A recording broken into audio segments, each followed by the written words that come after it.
कोई देश कैसे अमीर बनता है, कैसे गरीब बनता है, उसमें जीडीपी एक अच्छी भूमिका निभाती है। किस तरह से किस देश की जीडीपी से इकोनॉमी बढ़ सकती है और किस वजह से किसी देश की इकोनॉमी गिर सकती है।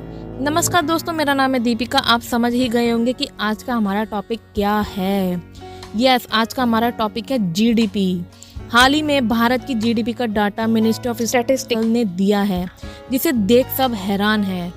इसके हैरानी का क्या कारण है, चलिए मेरे साथ जानते हैं। उससे पहले हम जानते हैं कि जीडीपी आखिर क्या होता है और इसमें अप्स एंड डाउन कैसे होती हैं।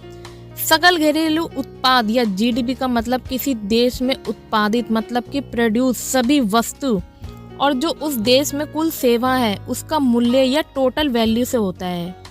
किसी भी कंट्री की जीडीपी को कैसे ग्रो करती है जानते हैं मेरे साथ। व्यापार के द्वारा देश किसी अन्य देश के साथ व्यापार करता है, जैसे कि गुड्स या सर्विस का इंपोर्ट और एक्सपोर्ट करता है। इससे जो है जीडीपी बढ़ सकती है। या फिर इन्वेस्टमेंट बहुत अच्छा ऑप्शन है, इन्वेस्ट करके जीडीपी ग्रो कर सकते हैं। इंफ्रास्ट्रक्चर या उद्योग है या अन्य किसी फील्ड में इन्वेस्टमेंट कर करके सरकार जो है जीडीपी बढ़ा सकती है। और अगर हम इसका ही अपोजिट करते हैं, जैसे कि इन्वेस्टमेंट सही तरीके से नहीं किया गया या फिर माल को इंपोर्ट और एक्सपोर्ट में रुकावट आ रही है या कोई प्राकृतिक आपदा आ गई है देश में, ऐसी सिचुएशन में संभावना ये होती है कि उस देश की जो जीडीपी है वो डाउन हो सकती है।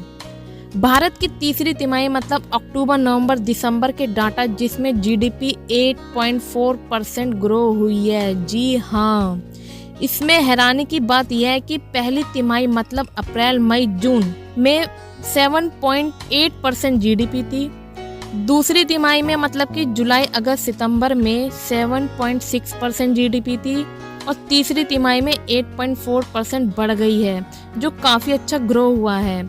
इससे पहले रिजर्व बैंक ने ये अनुमान लगाया था कि तीसरी तिमाही में जो जीडीपी है वो 6.5% जा सकती है, लेकिन ऐसा नहीं हुआ। जीडीपी के आंकड़ों पर पीएम मोदी जी ने एक सोशल मीडिया साइट एक्स पर पोस्ट किया है और उस पर लिखा है 2023-24 की तीसरी तिमाही में 8.4% की मजबूत जीडीपी ग्रोथ भारतीय अर्थव्यवस्था की ताकत और इसकी क्षमता को दर्शाती है।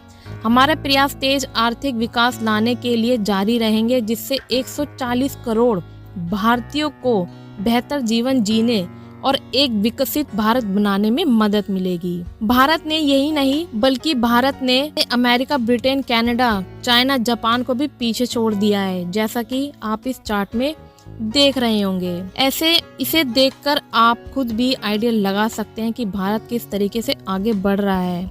आप क्या सोचते हैं, आपकी राय क्या है, हमें कमेंट बॉक्स में बताइए। साथ ही में आपको जानकारी पसंद आई है तो लाइक, शेयर एंड सब्सक्राइब कीजिए। मिलते हैं नेक्स्ट वीडियो में कुछ इंटरेस्टिंग और नॉलेजेबल जानकारी लेकर। तब तक के लिए बाय बाय दोस्तों।